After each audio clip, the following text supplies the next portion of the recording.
Assalamualaikum warahmatullahi wabarakatuh.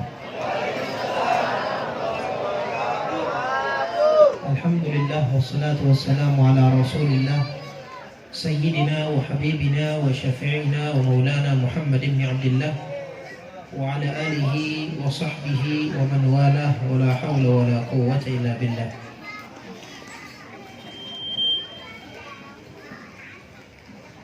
Rabbi shrah li sadri wa yassir li amri wahlul 'uqdatam min lisani yafqahu qawli. Rabbi zidni 'ilman nafi'an warzuqni fahman shadiqan birahmatika ya arhamar rahimin. Alhamdulillah, hadratul muhtaramin, para asatidz, para kiai, para sesepuh, para tokoh masyarakat yang dimuliakan oleh Allah Subhanahu wa taala. Alhamdulillah, alhamdulillah, pada saat hari ini Allah perkenankan kita untuk memperingati daripada perayaan Isra Mi'raj baginda Nabi Muhammad SAW. Mungkin timbul pertanyaan ya di dalam hati kita atau di benak kita. Kan Isra Mi'raj di bulan Rajab. Ya, mungkin timbul pertanyaan di benak kita, di pikiran kita. Kan Isra Mi'raj di bulan Rajab. Nah, ini di bulan Sya'ban. Bentar lagi nih Sya'ban lagi. Ketahuilah ma'asyarul hadirin, memperingati Isra Mi'raj itu adalah untuk taqwiyatul iman, memperkuat iman. Apakah memperkuat iman itu butuh waktu? Enggak. Hari demi hari, waktu demi waktu, jam demi jam kita disuruh oleh Nabi Muhammad untuk memperbaharui iman. Jaddidu imanakum, kata Nabi Muhammad, perbaharui iman. Jadi peringatan Isra Mi'raj ini bukan cuma mendengar cerita oh Nabi Isra Mi'raj, bukan. Tapi untuk menambahkan keimanan kita dan keyakinan kita bahwasanya tidak semua hal di dalam agama ini harus masuk ke dalam logika dan akal kita. Karena banyak hal di dalam agama, khususnya mukjizat, itu adalah amrun khariqun lil 'adah. Suatu hal yang memang tidak bisa diterima oleh akal manusia, di luar naluri manusia. Ada yang namanya karomah, keramat. Kita sering dengar nama keramat. Itu kan di luar naluri manusia. Tapi ada. Al-Quran sendiri yang mengatakan, seperti kisah Sayyidatuna Maryam yang lagi hamil besar. Hamil besar, Pak, Bu. Biasa kan orang kalau hamil besar, hamil gede nih, hamil tua, bawahnya itu mager, pengennya tidur, pengennya istirahat, berat. Ya, berat. Tapi subhanallah, Sayyidatuna Maryam ada pohon korma, digoyangin dikit, jatuh urutop. Urutop itu buah yang paling muda, buah yang paling enak dari korma. Jadi ada tingkatannya. Kita kalau ngegoyangin kelapa, yang jatuh itu kelapa yang udah tua banget, yang udah kering banget. Ini yang muda, kata Allah, wa huzzi ilaiki bijiz'in nakhlati tusaqit alaihi rutaban janiyya, di surah Maryam. Turun. Subhanallah, ini apakah mukjizat? Bukan, ini karomah. Wa sayyidatuna Maryam di dalam mihrab lagi duduk, tiba-tiba dapat makanan dari Allah. Qalat huwa min indillah innallaha yarzuqu man yasha'u bighairi hisab. Apakah ini mukjizat? Bukan, ini karomah. Kenapa karomah? Karena Sayyidatuna Maryam perempuan. Mukjizat itu hanya diturunkan kepada nabi atau rasul. Nabi dan rasul itu kalangan laki-laki, maka dinamakan mukjizat. Kalau dari perempuan namanya karomah. Jadi emang tidak semua hal bisa diterima oleh akal kita. Tapi yang harus kita lakukan adalah diterima dengan iman. Orang-orang kafir Quraisy khususnya, kenapa mereka tidak bisa menerima peristiwa Isra Mi'raj? Karena nggak masuk di akal. Karena emang nggak masuk di akal. Nabi balik Isra Mi'raj, Nabi Muhammad cerita kepada orang-orang Quraisy, saya melakukan perjalanan Isra Mi'raj ke Masjidil Aqsa. Mereka bilang apa? Ini sesuatu hal yang mustahil. Mimpi. Perjalanan yang jauh ditempuh dengan waktu yang sangat singkat. Ya, ditempuh dengan waktu yang sangat singkat. Ini mustahil. Perjalanan dari Jakarta ke Madura yang memakan waktu lama kalau dalam keadaan darat, Ini dia katakan saya sholat 5 menit. Mustahil. Secara logika mereka nggak mau nerima. Ya, mereka nggak mau menerima. Padahal dalam ayat Al-Quran kita bisa lihat bahwasanya perjalanan ini bukan Nabi yang jalan, tapi Nabi yang diperjalankan. Subhanalladzi asra, diperjalankan. Pak, misal nih, ini Jawa atau ini Jakarta, ini Madura, ini kan jauh. Perjalanan yang sangat jauh. Seandainya yang berjalan adalah makhluk, otomatis membutuhkan waktu yang lama.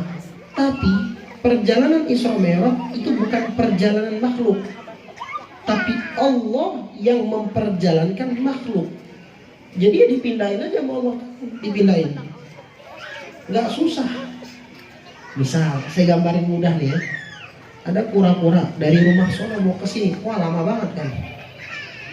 Tapi dipindahin sama kita, taruh. Siapa yang pindahin kita? Bukan dia yang jalan. Cepet. Kalau kagak ya lama banget. Ngerokok bisa sebungkus habis. Perjalanan yang diperjalankan oleh Nabi Muhammad bukan Nabi yang jalan. Makanya Nabi mengatakan di dalam hadis, marartu lailata usriya bi. Aku melewati di malam yang aku diperjalankan oleh Allah. Subhanalladzi asra, diperjalankan. Tapi orang kafir Quraisy nggak mau menerima, karena bagi mereka yang prioritas akal, bukan iman. Dan memang Allah udah katakan hati mereka itu udah ditutupi oleh Allah Subhanahu Wa Taala. Apa kata Allah? Khatamallahu ala qulubihim wa ala sam'ihim wa ala absarihim ghishawa. Jadi mau dikate bukti segede apapun, mau ditunjukkan apapun, mau pakai alasan apapun, mereka nggak bakal percaya. Saking dahsyatnya bukan hanya Nabi Muhammad. Contohnya adalah kaumnya Nabi Lut alaihissalatu wassalam. Contoh lagi adalah kaumnya Nabi Syuaib. Contoh lagi adalah kaumnya Nabi Soleh. Yang nantang, Pak, nantang. Azab turun kita takut, ini kagak nantang. Nabi, kalau emang ucapanmu benar, ambil alina hijaratan minas sama in kunta minas shadiqin. Kalau ini benar, coba deh tuh langit turunin. Turun apa? Batu. Kalau emang ini benar. Kalau emang kami yang salah dan inti yang benar, turunin. Bahkan ketika Nabi Soleh alaihissalatu wassalam, beliau mengatakan kepada kaumnya, mau'idukum thalathata ayyam.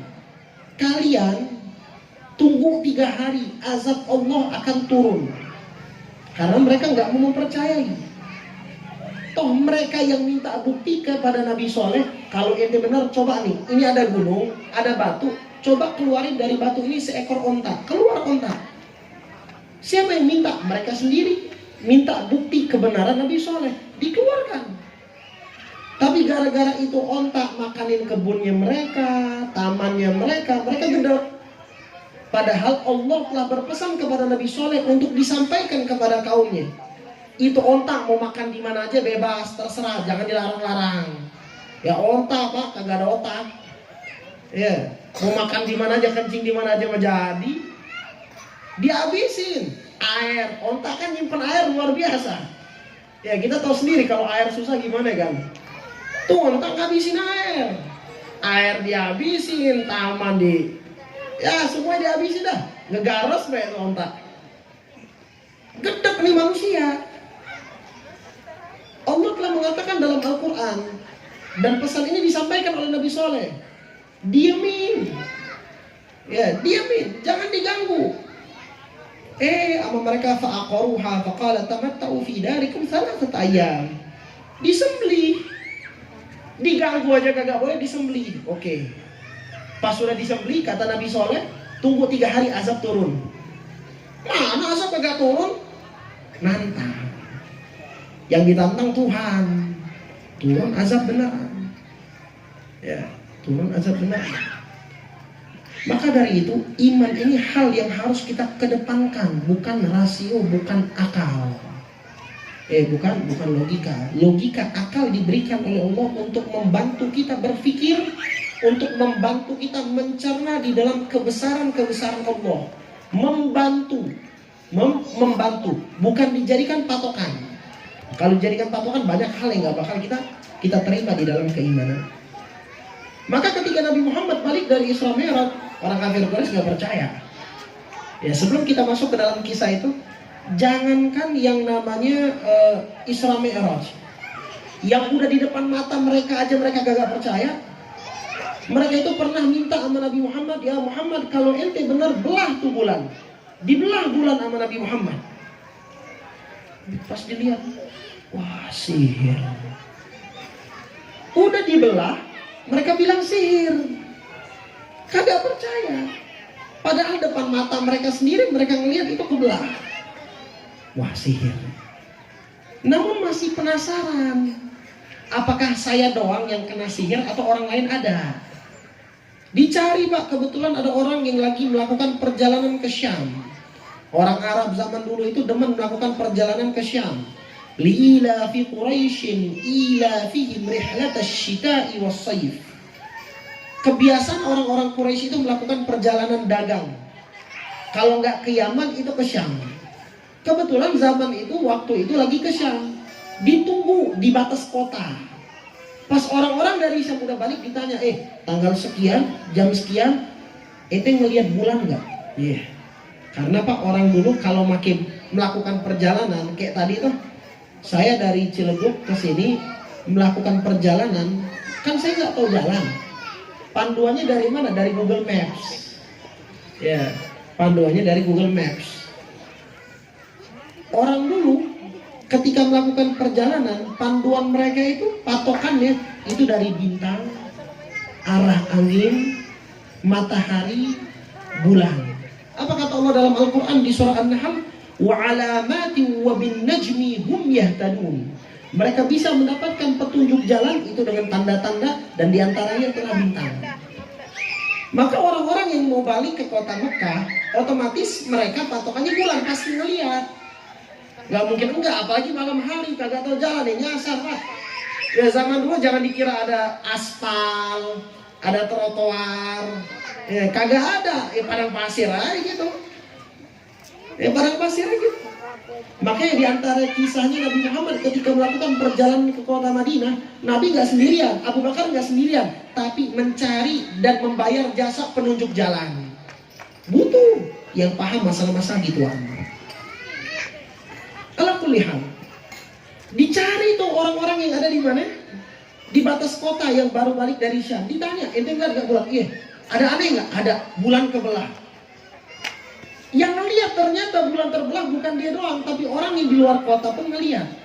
Dia bilang apa? Wah, Muhammad menyihir penduduk bumi.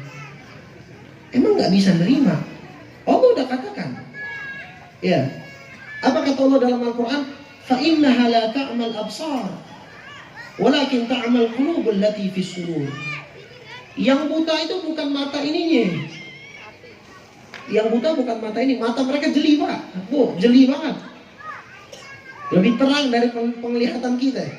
Apalagi kalau melihat aib orang, terang banget mungkin. Ya, kalau melihat aib orang, terang banget.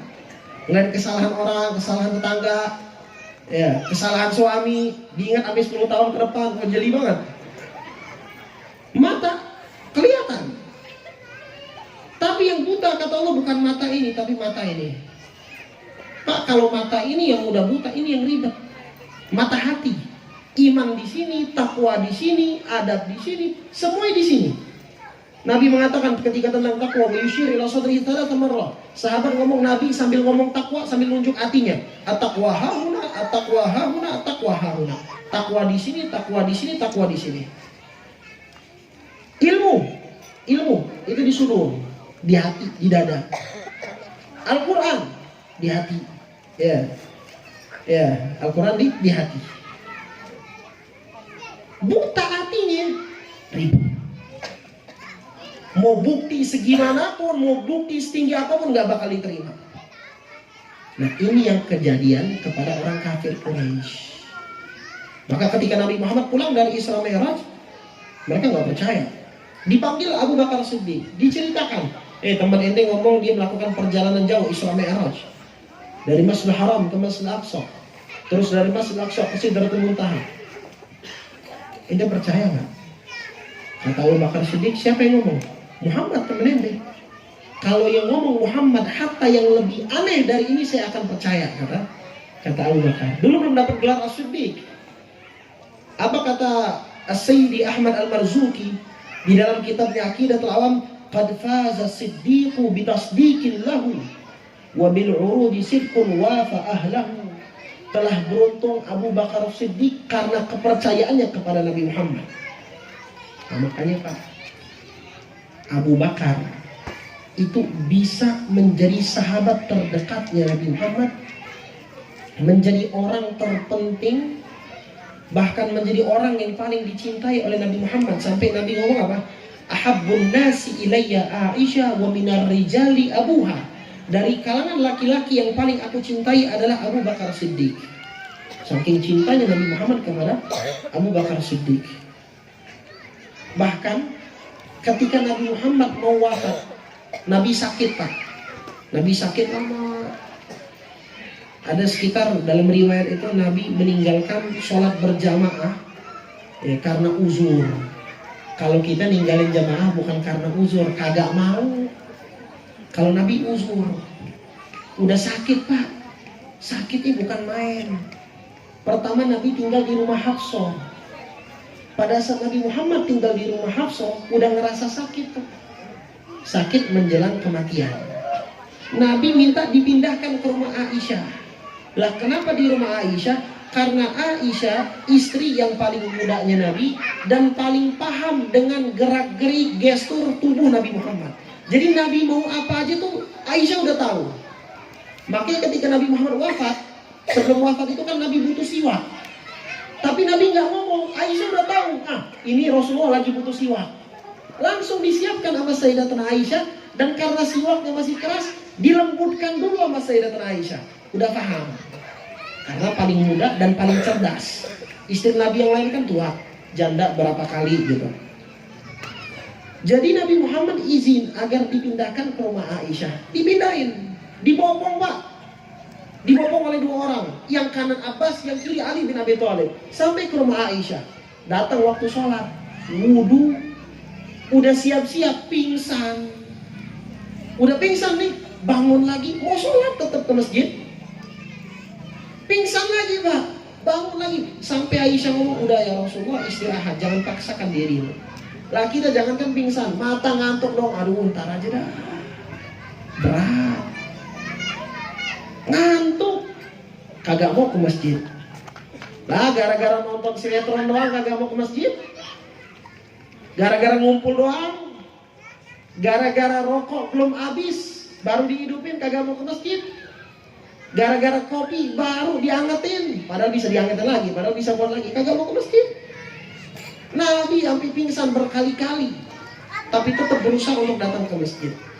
Karena udah nggak bisa lagi, dan Sayyidatuna Aisyah ngomong, udah nggak usah dulu.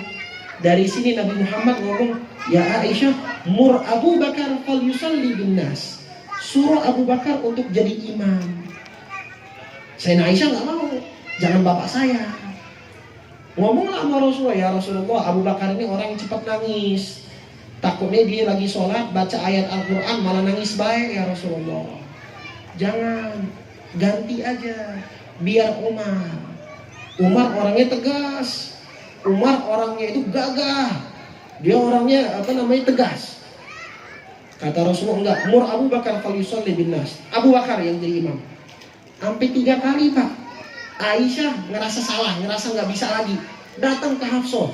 Ya Hafsah, bujuk deh suami kita, bujuk Rasulullah, biar Umar aja jadi imam, jangan ayah saya, ayah inti aja. Hafsah kan anaknya Sayyidina Umar. Biar ayah inti aja, jangan ayah saya. Akhirnya datanglah Hafsah ngebujuk Nabi Muhammad biar Umar yang jadi imam. Tetap sampai Nabi ngomong, apa bahasa kita nih? Ente berdua apa kagak dengar? Abu Bakar jadi imam, itu bahasa kita ini. Tetap Nabi kekeh. Ini diantara bukti cintanya Nabi Muhammad kepada Abu Bakar. Tahu kenapa Pak? Keimanan yang kuat. Ketika semua orang tidak mempercayai Nabi Muhammad, tapi Abu Bakar mempercayai Nabi Muhammad. Ketika semua orang tidak mengenal kebenaran yang ada di dalam Nabi Muhammad, ini kalau Nabi Muhammad salah aja bagi mereka, Tapi Abu Bakar meyakini, bahkan walaupun ada yang lebih aneh, lebih mustahil lagi, tapi kalau keluar dari lisan Nabi Muhammad, saya akan percaya. Makanya ada ulama yang mengatakan seandainya imannya Abu Bakar ditimbang, dibandingkan kepada semua orang yang ada di muka bumi ini, maka ketahuilah imannya Abu Bakar tidak ada yang bisa mengalahkannya. Karena kuatnya iman Abu Bakar. Nah Pak, kita kan pengen juga iman kuat kayak gitu. Kita kan kalau mati, itu kan patokannya dengan iman. Kalau kita bisa mengucapkan kalimat La ilaha illallah, meninggal husnul khatimah. Kalau kita di kuburan bisa menjawab pertanyaan malaikat mungkar nakir pada saat itu, ditanya tuh, man rabbuka, man nabiyuka, ma kitabuka. Kalau kita bisa menjawab pertanyaan-pertanyaan tersebut, kita bakal selamat di kuburan. Tapi Pak, Bu, harus diketahui, itu pertanyaan bukan diapalin.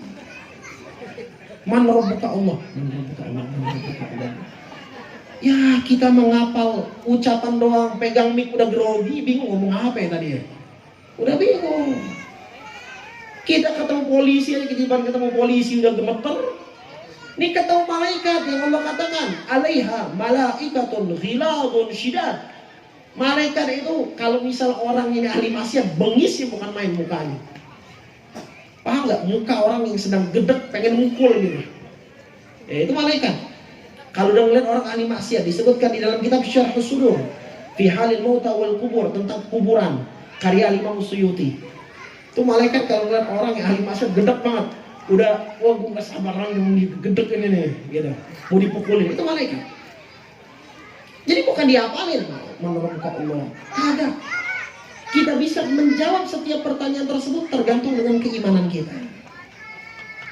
Nah iman ditambah kayak gimana?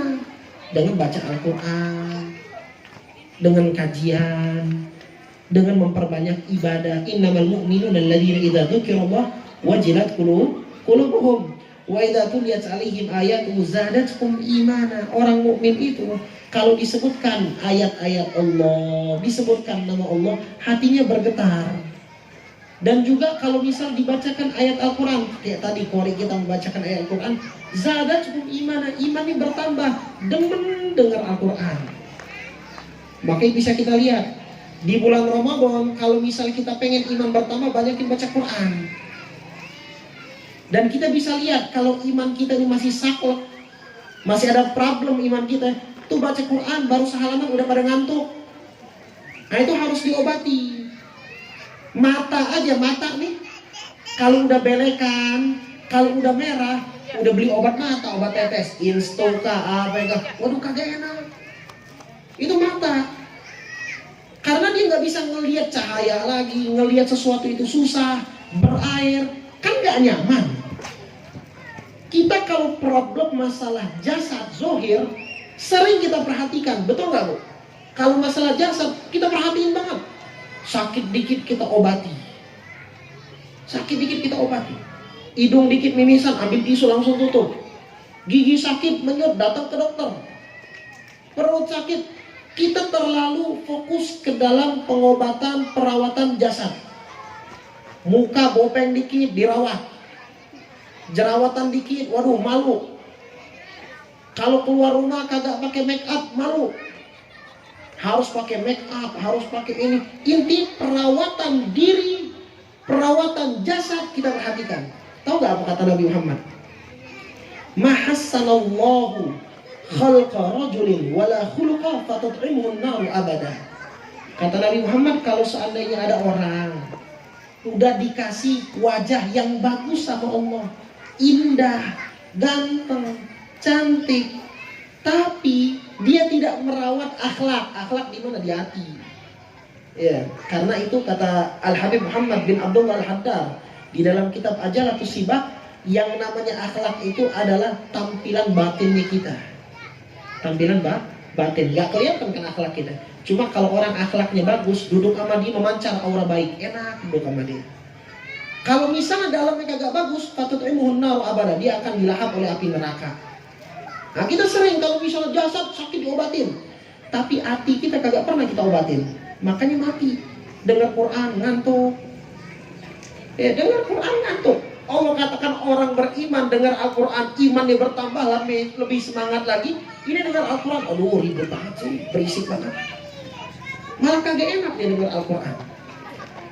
Orang yang beriman itu dia semakin ibadah semakin merasakan lezat. Ya, semakin merasakan lezat. Sampai ada Syekhna Muhammad Jamalul Lail. Itu kalau bulan Ramadan dia nggak mau baca Al-Quran di siang bolong. Kenapa? Dia ngerasa kayak lagi baca Al-Quran itu asyik, enak, manis banget. Kayak lagi ngemut madu. Keenakan. Kayak kita kalau lagi nonton keasikan sejam 2 jam kagak kerasa. Nah dia sama, kalau lagi baca Al-Quran kagak kerasa. Ya, kalau lagi baca Al-Quran semakin bertambah ibadah semakin enak. Nah, maka kita bisa lihat iman kita ini semakin bertambah atau tidak bisa lihat di bulan Ramadan. Kalau di Ramadan kita cari masjid yang paling cepat sholat tarawehnya, ini pertanda nih ada problem di hati kita. Musola masjid di list. Wah, musola Sabil Muhtadin ini selesai jam 8.10.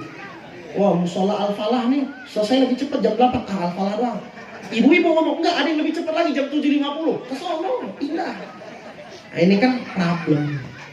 Orang itu kan semakin bersama dengan Allah, bersama dengan sang kekasih, semakin nikmat, semakin asyik. Problemnya di mana tahu? Masalah kita sekarang ini di iman. Nah, iman ini harus dicas. HP aja kalau misalnya habis baterai kita cas mulu.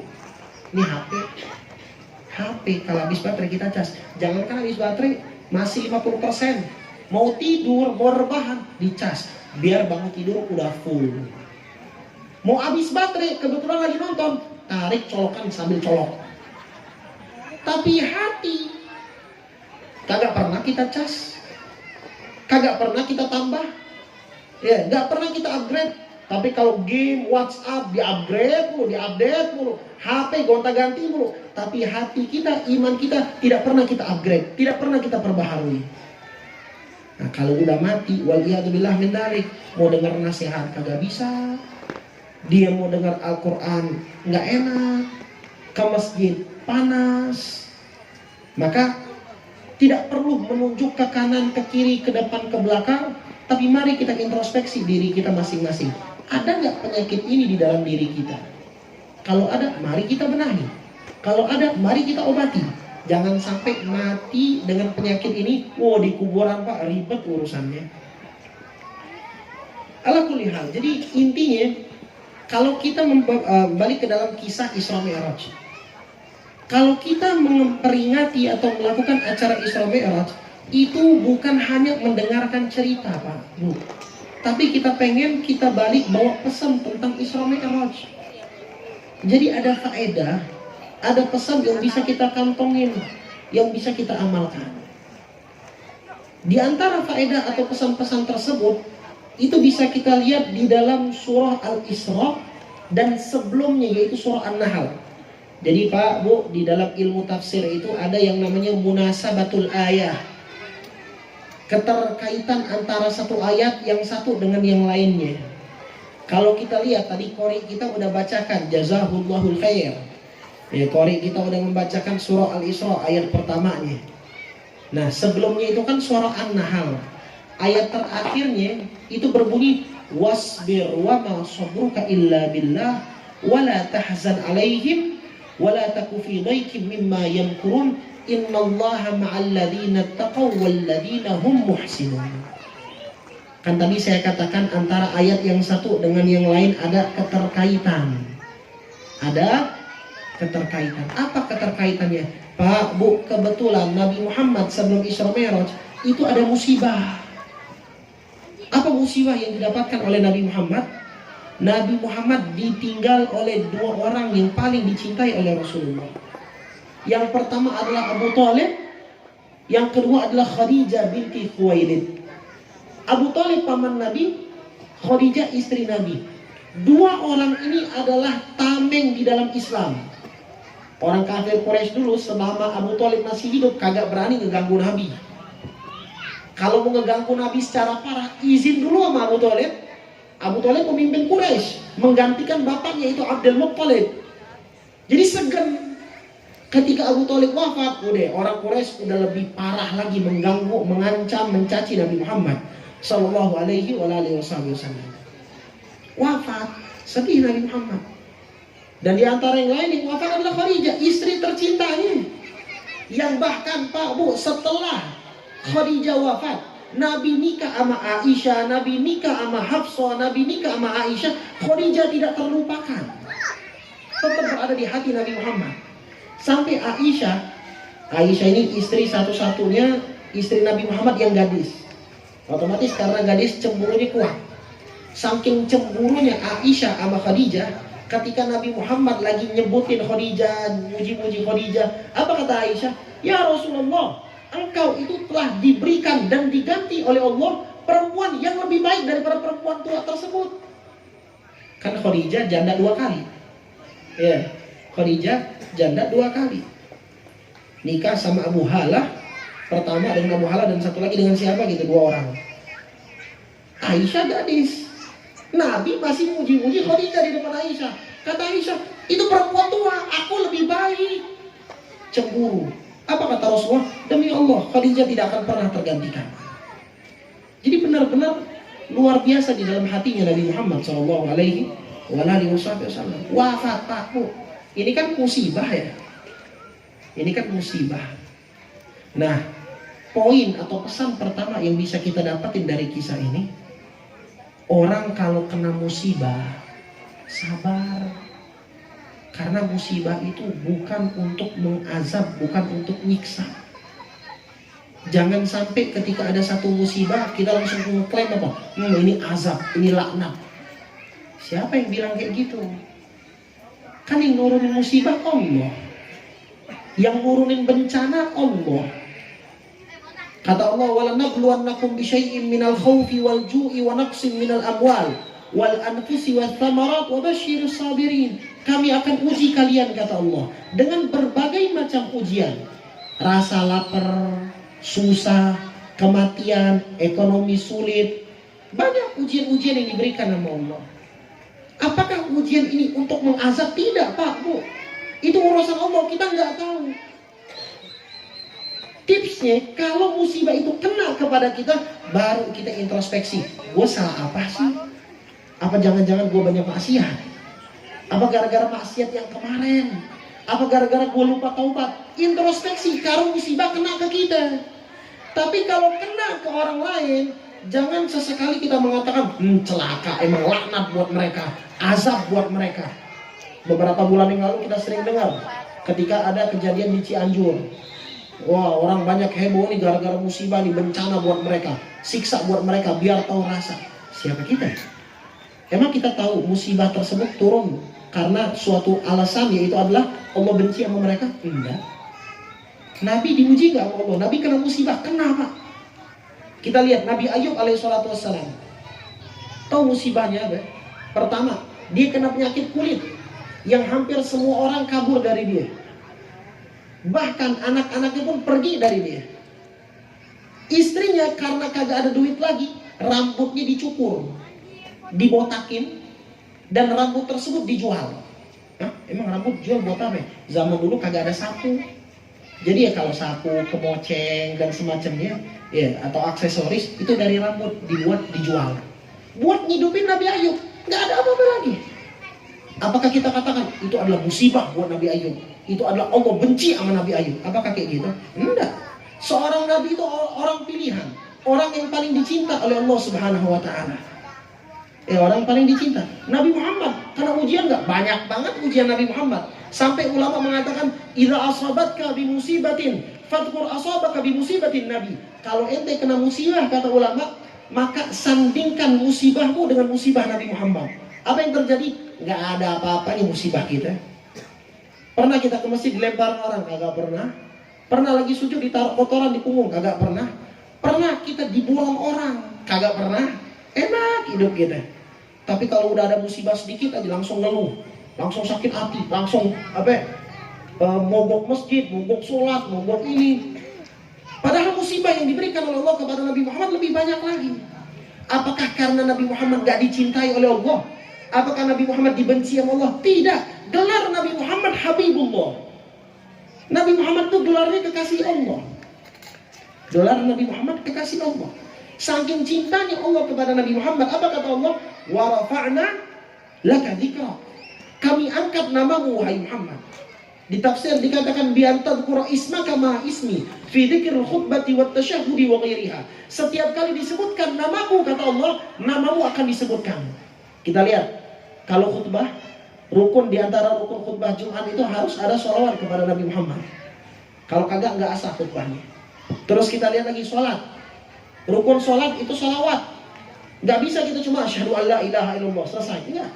Tapi harus ada wa asyhadu anna Muhammadar Rasulullah. Orang mau masuk Islam, apakah bisa dan cukup dengan hanya mengatakan la ilaha illallah? Nggak bisa. Makanya syarat masuk Islam syahadatain, 2 kalimat syahadat, bukan 1. Percaya kepada Allah, bersaksi kepada Allah, dan bersaksi kepada Nabi Muhammad SAW. Diangkat nama Nabi Muhammad saking cintanya Allah kepada Nabi Muhammad SAW. Azan, setiap kali azan ada nama Nabi Muhammad. Asyhadu anna Muhammadar Rasulullah. Nggak sampai di situ. Hajat Nabi Muhammad apapun yang diinginkan diberikan sama Allah. Wala sawfa yu'tika rabbuka fatarda. Apapun yang engkau inginkan wahai Muhammad, aku akan berikan sampai engkau ridha, sampai engkau tenang, sampai engkau senang, kata Nabi, kata Allah Subhanahu wa taala. Pak, kalau Nabi Muhammad dibenci sama Allah, nggak bakal dikabulin hajat Nabi. Namanya nggak bakal disandingkan, nggak bakal dapat gelar kekasih Allah. Bahkan peristiwa Isra Mi'raj, saking cintanya Allah kepada Nabi Muhammad, ini berupa undangan. Isra Mi'raj ini Pak, undangan. Undangan dari siapa? Undangan dari Allah kepada Nabi Muhammad. Jibril aja kagak bisa masuk bertemu dengan Allah. Gak bisa. Setelah masuk ke dalam langit yang ketujuh, pada saat mau bertemu dengan Allah, kata Jibril, cukup sampai di sini. Aku gak bisa naik lagi. Kalau aku naik lagi, aku akan terbakar. Karena setiap kita ada makomnya masing-masing, ada kedudukannya masing-masing. Stop Jibril, Nabi Muhammad naik sendiri. Undangan khusus. Kita lihat Nabi Musa alaihissalam ketika ingin bertemu dengan Allah. Undangan nggak? Bukan undangan. Nabi Musa yang nyodorin proposal. Nabi Musa nyodorin. Qala rabbi arini anzur ilaik di surah Al-A'raf. Ya Allah, aku pengen melihatmu ya Allah. Nabi Ibrahim alaihissalam ketika keimanannya ada sedikit kerancuan, minta sama Allah Subhanahu wa taala, tapi tidak dengan Nabi Muhammad. Imannya Allah yang nambahin langsung. Isra Mi'raj Allah yang ngundang. Kita lihat Nabi Muhammad kekasih Allah, tapi ujiannya dahsyat banget. Pak, kita parah-parahnya paling makan sehari tetap makan, walaupun makannya kagak enak. Nabi Muhammad dan keluarganya itu pernah diasingkan, dikarantina. Ya, kita mah karantina paling berapa hari waktu corona kemarin? Paling 14 hari, ya. Nabi Muhammad beserta keluarganya dikarantina hampir 3 tahun. Lah, kita dikarantina enak, dikasih makan, dikasih minum.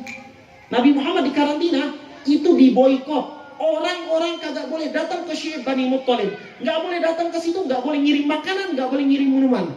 Kalau ketahuan hati-hati kena siksa. Diboikot, diblokade bener-bener. Tahu makannya dari apa? Tuh pohon tuh dipotek. Pohon dipotek. Itu kan kalau batang atau ranting itu kan kering.